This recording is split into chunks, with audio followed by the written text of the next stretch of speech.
The truth didn't come crashing into her life like a memory, it came like a stranger knocking on the door of her identity. For 25 years, she believed one story. Her mother's story. A story built on secrets, distance, and silence.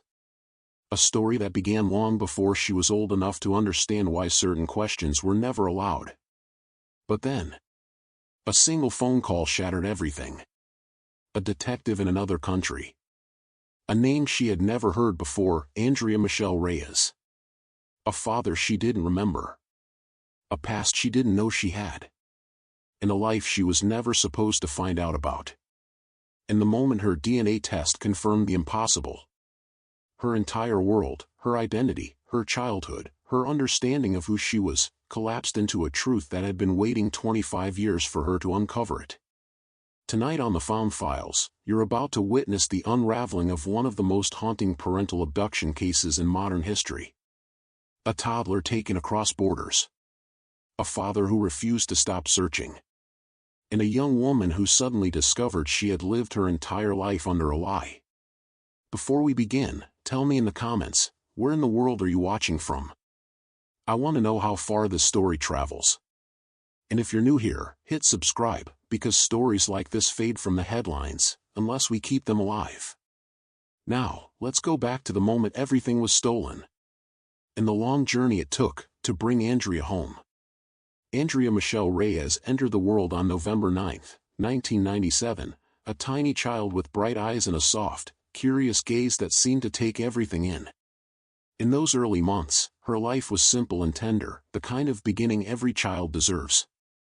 Days were filled with small routines, the gentle rhythm of morning feedings, the soft hum of lullabies, the careful hands of a young father who adored her more than anything else on earth. Carlos Reyes Cuverdier, her father, was a man determined to build something steady for his daughter.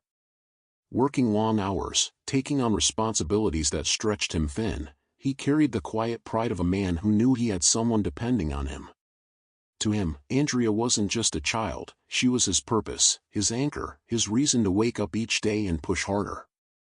But beneath the calm surface of new parenthood, the cracks in the family were already forming. Andrea's mother, Rosa Tenorio, struggled in ways outsiders rarely saw. The relationship had grown strained, heavy with arguments, misunderstandings, and unresolved tension. What began as small disagreements deepened into custody disputes and protective orders. The home was no longer a place of shared dreams, it was a battlefield of conflicting intentions. Neighbors didn't see the late-night conversations, the frustration, the fear that decisions made in anger might spill into something irreversible. To the outside world, they were simply another young family trying to navigate life. But inside the walls of that home, the emotional distance was widening, and the fragile stability Andrea needed was slipping away.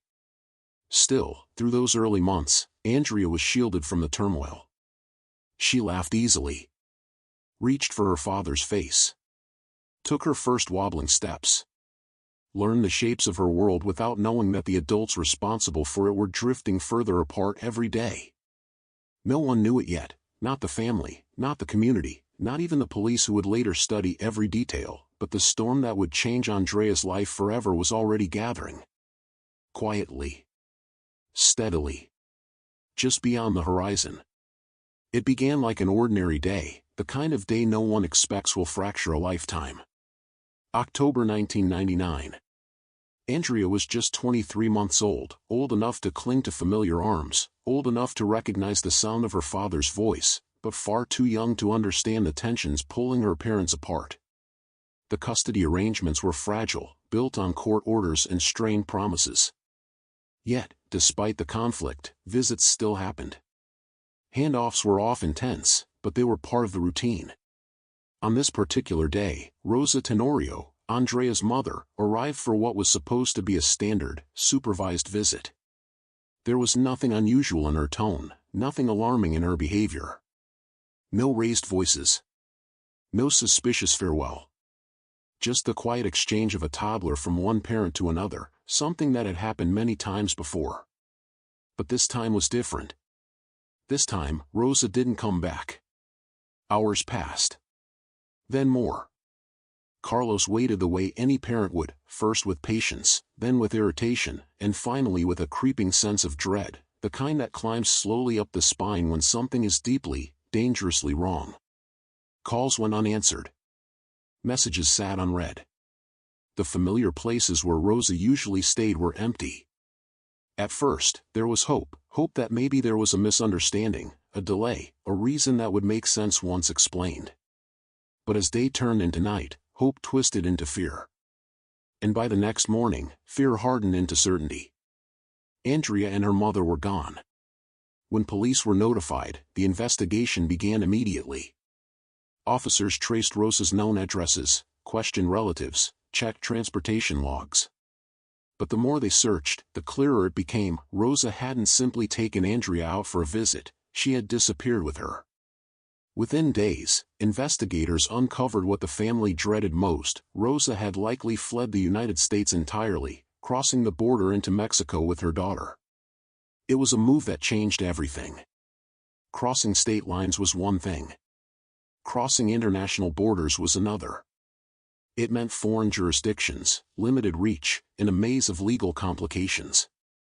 A felony warrant for custodial interference was issued, but warrants are only as powerful as the places willing to enforce them. Inside the United States, Rosa was a wanted fugitive. Outside of it, the rules changed. For Carlos, the realization was devastating. One moment he had a daughter. The next, he had an empty crib, a photographed memory, and a legal document confirming the unthinkable: his child had been abducted. The days that followed stretched into sleepless nights and desperate decisions. He printed flyers, contacted agencies, called anyone who might have seen or heard something. The police worked through leads, but each one led further into uncertainty. Rosa had vanished into a place where U.S. investigators had little influence, and where people could melt into new towns, new identities, new lives without leaving a trace. Friends and neighbors tried to comfort Carlos, but there was no comfort for a parent whose child had simply disappeared. Every passing hour felt like a widening gap he could not cross. He replayed every conversation, every warning sign, every gut feeling he had ignored, searching for the moment it all could have been prevented. And yet, nothing could have prepared him for this. In those first crushing days after Andrea's disappearance, one truth weighed heavier than all the rest: there was no guarantee he would ever see his daughter again. What began as an ordinary visit had turned into a life-altering deception, one that would send shockwaves through two countries, halt a father's life in its tracks, and set the stage for a mystery that would take 25 years to unravel. In the weeks after Andrea vanished, New Haven police worked urgently, but urgency could not undo what Rosa had already done. She had slipped across a border with a toddler and left behind nothing but questions and a trail that faded almost as quickly as it appeared. For Carlos Reyes Cuverdier, life became a cycle of waiting for phone calls, giving statements, rereading official reports, and waking each day to the crushing reality that Andrea's crib remained empty. Hope was no longer something gentle, it was a heavy weight he carried everywhere, something that demanded strength he didn't know he had. At first, investigators chased every lead. Friends of Rosa were questioned. Relatives were interviewed. Early rumors suggested she might have gone to Puebla, Mexico, where she had distant connections. Another tip suggested she might have moved south toward rural towns where documentation was easy to fabricate and outsiders rarely asked questions. But Mexico is vast, and every city was a labyrinth of possibilities. Finding a single child in a country that large felt like pouring water into sand. Everything disappeared before it could be held. Still, Carlos pushed forward. He took time off work, borrowed money, and eventually spent thousands of dollars chasing the hope of finding his daughter. He traveled to Mexico multiple times, sometimes following solid-seeming leads, other times following nothing more than a stranger's promise or a whispered clue. He walked unfamiliar streets with Andrea's photo in his hand, the one where she smiled at the camera, still baby-faced, unaware of the chaos that would shape her life. He spoke to people who looked at the picture and shrugged. Others who paused, stared longer, and said they might have seen her, but couldn't be sure. Every false lead lifted him only to drop him harder. By the second year, the investigation had slowed. International cases always do. Agencies have limits, resources are stretched, and without consistent new information, files settle into the quiet corners of police desks. But Carlos never stopped calling. He became known at the station not as a nuisance but as a father refusing to let the world forget his missing child. The case was officially added to NAMUS, the National Missing and Unidentified Persons System, assigned reference number MP3324. Her picture appeared on missing posters, bulletins, and cold case lists. Age-progressed images were created as the years passed, showing what Andrea might look like at 5, then at 8, then at 12. Each new image brought Carlos hope and heartbreak, hope that she might still be found, heartbreak that the little girl he remembered was growing up without him. While life moved forward for everyone else, new years, new seasons, new children born, new memories formed, Carlos's world remained anchored to the moment Andrea disappeared. Every birthday was a reminder of the years he missed. Every holiday was another empty chair. Every news story about a missing child reopened the wound that never healed. Yet he never allowed despair to silence him. He met with detectives again and again. He updated contact numbers so authorities could reach him. He kept a binder filled with every document, every clue, every scrap of information that proved Andrea existed, even if he couldn't find her. Friends told him to move on, but how does a father move on while his child is living somewhere under another name, another life, another truth? He refused to let Andrea be swallowed by time. He refused to let her become just another cold case file collecting dust. He refused to believe she was gone forever. And so the years passed, not quietly, not peacefully, but relentlessly, fueled by a father's determination and a mystery that refused to reveal itself. Little did he know. The truth would one day return to him. But not for a very, very long time. For years, the world would know Andrea Michelle Reyes as a missing child, a face printed on flyers, a name broadcast on the evening news, a case that slipped slowly into the shadows as time moved forward. But while Connecticut mourned her absence, Andrea's life was unfolding in an entirely different world, one thousands of miles away, one built on reinvention, secrecy, and survival. When Rosa Tenorio crossed the border into Mexico with her daughter, she crafted a new story, one where she was simply a mother and her young child, starting fresh. In this version of life, there was no custody battle, no investigators, no warrant, only the narrative Rosa needed to tell to blend in. And for a toddler too young to remember the world she'd been taken from, Mexico became the only home she knew. Andrea grew up surrounded by the rhythms and colors of small-town Mexican life. She learned Spanish before she ever knew a word of English. She ran barefoot across dusty courtyards, celebrated local holidays, and blended into classrooms where teachers and neighbors never questioned the carefully constructed story Rosa repeated. They were a family who had moved for work. They preferred to stay private. They had left the past behind. And for years, the lie worked. Andrea grew into childhood unaware that her name, her real name, was still sitting in the National Center for Missing and Exploited Children's database. She didn't know that people across the ocean still spoke of her, still wondered, still hoped. As the years passed, Rosa's secrecy hardened into routine. She lived quietly, worked sporadically, avoided places that required identification, and never allowed Andrea to keep documents or photos from early life. Rosa kept everything controlled, contained, predictable. And this secrecy shaped Andrea. She grew up sensing there were questions she shouldn't ask, topics she shouldn't touch, places she shouldn't go. Still, in Mexico, Andrea found familiarity, friends from school, neighbors who treated her kindly, memories that seemed real and rooted even though they were built on a foundation of hidden truth. She might have suspected that her mother carried burdens she never explained, but she had no idea that her entire identity was suspended in limbo. She lived birthdays with no extended family, holidays with no stories about her childhood before Mexico, and milestones that always seemed to begin at the moment they crossed the border. There were no baby pictures, no relatives calling, no letters from the past. Just the life Rosa allowed her to have, structured, small, and sealed. But beneath the ordinary rhythms, there was something else growing, a quiet tension Rosa could never fully hide.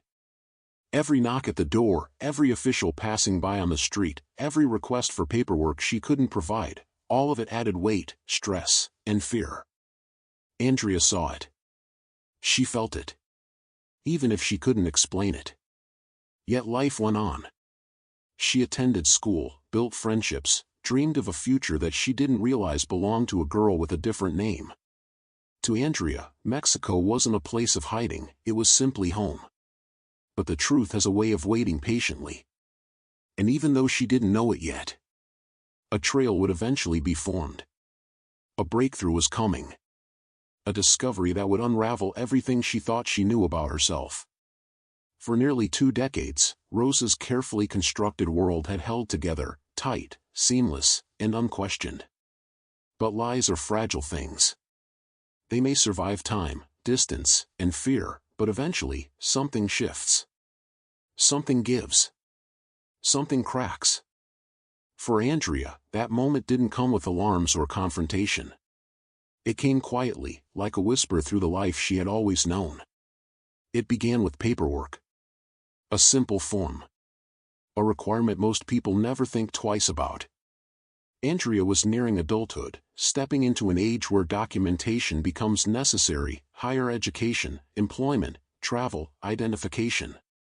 And for the first time in her life, she needed answers her mother had avoided for years. She asked Rosa for her birth certificate. Her real documents. Something official, something concrete. What she received instead was hesitation. A flicker of panic in Rosa's eyes. A long pause before speaking. And a sudden insistence that things could wait, that paperwork wasn't important yet, that she should be patient. But Andrea wasn't a child anymore. She sensed the fear behind her mother's calm smile.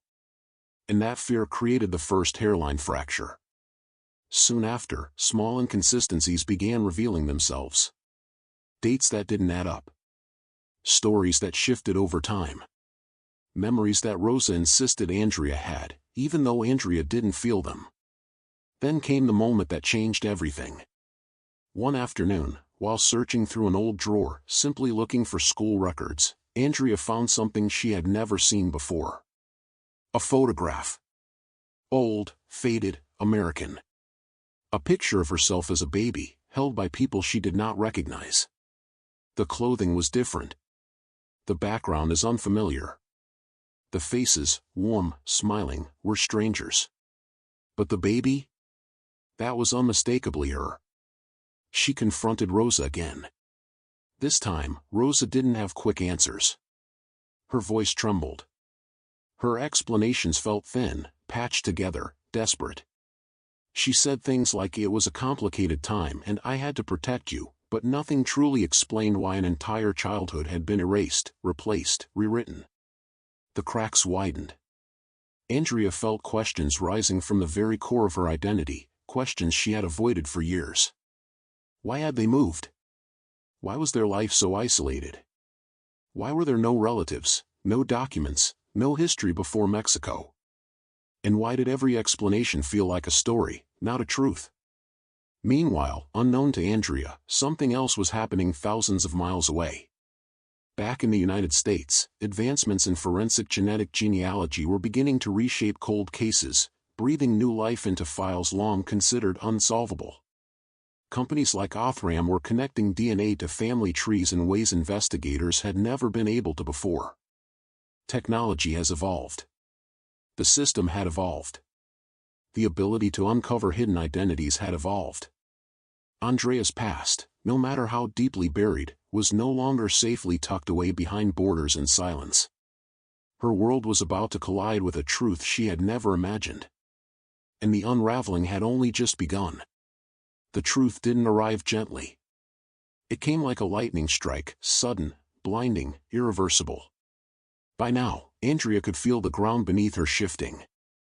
Something in her life wasn't real, and the questions she'd carried quietly for years were now loud, relentless, impossible to silence. And then, the revelation hit. It began with a name. Her name. Not the one she'd grown up with, but the one she was born with. Across the border, in the United States, investigators had reopened her decades-old missing persons file. For years, her case had been cold, no sightings, no leads, no confirmed information after she disappeared at just 23 months old. But the evolution of forensic genetic genealogy changed everything. Othram, a company using advanced DNA technology, took an interest in long-dead cases like hers. When her family submitted updated DNA, hoping for even the faintest sign of progress, the system found something. A match. Not partial. Not ambiguous. A full match. Somewhere in Mexico, a young woman was living under a different identity, but her DNA belonged to a missing toddler from New Haven, Connecticut. For the first time in 25 years, the truth had a direction. Authorities began the delicate process of confirming it. And when the call finally came, when an investigator reached out with the words, "We believe we've found Andrea Michelle Reyes," her family broke. Tears, disbelief, prayers whispered into trembling hands. Their baby wasn't gone. She wasn't lost. She was alive. Meanwhile, in Mexico, Andrea received the message that would change everything she thought she knew about herself. Officials told her they needed to speak with her about her identity. That her paperwork didn't align. That something deeper was at play. Then they said the words that froze her breath. "You were reported missing from the United States in 1999. A missing child? From another country? Her?" Every memory she had ever held suddenly felt unstable, weightless, like smoke slipping through her fingers. The world she thought she knew had a crack wide enough to swallow her whole. She asked the question no one wants to ask. Who am I, really? And for the first time in her life, she heard the answer. Her real name. Her birthplace. The family she had never known. The truth her mother had run from. Investigators explained the abduction. The warrant. The decades-long search. The relentless love of a family that had refused to give up. Andrea listened in stunned silence, her mind racing, her heart breaking open. Her identity, her entire life story, had been built on a foundation of secrecy and stolen time. Who she became after that moment would never be the same. The truth had shattered the life Andrea thought she knew. But what came next would redefine the word overwhelming. Once investigators confirmed her identity, arrangements began, quietly, carefully, with the emotional weight of a quarter-century pressing on every decision. Her biological family in Connecticut had been waiting for this moment for 25 years. Waiting for a phone call that might never come. Waiting for a miracle that seemed impossible. Now, it was real. At first, communication came through officials. A confirmation. A photo.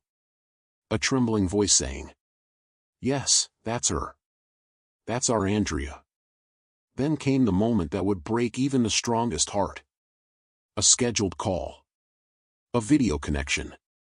A screen flickering to life. Andrea sat on one end, hands shaking, breath shallow, every cell in her body vibrating with fear and wonder. On the other side appeared faces she had never seen, yet somehow recognized. Her family. The people who had held her as a baby. The people who had prayed for her every birthday she never celebrated with them. The people who kept her room untouched for years because letting go was too painful. The reaction was instant. Her biological mother covered her mouth and sobbed before she could speak. Her father leaned forward, frozen between heartbreak and awe. Siblings she never knew she had stared at the screen with wide, shimmering eyes. Andrea didn't know what to say. How do you speak to strangers who love you? How do you explain a lifetime lived in the wrong story? But then her family said the words she didn't expect. "We're just glad you're alive." No anger. No accusations. Just relief. Just love. The reunion wasn't perfect, how could it be? It was messy, emotional, jagged, stitched together with tears and long pauses. But it was real. A beginning, not an ending. In the days that followed, Andrea began processing a lifetime of stolen memories. She learned about the search efforts. About the warrant. About how many times the case nearly went cold forever. About the detectives who refused to forget her. About the family who kept her picture on the fridge for 25 years. And slowly, something shifted inside her. She realized she hadn't just found the truth. She had found people who never let her go, even when the world told them she was gone. The legal side would take time. The emotional healing would take even longer. But the resolution wasn't about perfection. It was about connection, about bridging a divide created decades earlier by fear and desperation. For Andrea, the reunion became the first step toward rebuilding her identity with honesty instead of secrets. Toward choosing who she wanted to be, now that she finally knew who she truly was. Her story didn't end with discovery. It began with it. And for the first time in 25 years, she wasn't missing anymore. In the quiet aftermath of her discovery, Andrea found herself standing between two lives, the life she lived, and the life she should have lived. In that gap, those 25 years of memories, birthdays, first days of school, family moments stolen from her, is something that can never be returned. But despite everything, she survived. She adapted. She became her own person in a world built on someone else's decisions. And now, she faces the same question every survivor faces when the truth finally comes. What do I do with the story I never asked for? For Andrea, the answer comes slowly, gently, not in anger, not in bitterness, but in understanding that healing is not about erasing the past. It's about reclaiming the future. Her journey teaches us something brutally real. Sometimes the people we trust the most can hurt us the deepest. Sometimes love twists into fear. Sometimes protection becomes captivity. And sometimes, the truth is the only thing powerful enough to break the chains. Her family's unwavering hope, their refusal to let her name fade into the archives of forgotten missing children, is what brought her home. But here's the hard truth, and you need to hear it. Most missing children don't get this ending. Most families never receive that miracle phone call. Most stories don't break open after 25 years. And that's why stories like Andrea's matter so deeply. Because they remind us to keep searching. To keep sharing. To keep paying attention. One share, one voice, one person refusing to look away can be the difference between a cold case and a reunion. And now, if you're still here, if you've watched Andrea's journey unfold, ask yourself this. Would you want the world to stop searching if it was you who vanished? If it was your child? Your sister? Your friend? Don't just watch these stories, be part of the reason someone gets found. This is the Found Files. And if you're new here, join the people who refuse to let names disappear into silence. Hit that subscribe button. Like this video so the algorithm pushes real cases to real people. Share this episode, because one share can change a family's life. And before you go, tell me in the comments. Where are you watching from, and who are you praying finds their way home? Your engagement isn't just numbers. It's visibility. It's pressure. It's hope. Because here, on the Found Files, we don't just tell stories. We keep the missing alive. And today, Andrea Michelle Reyes is proof that some lost souls do find their way back.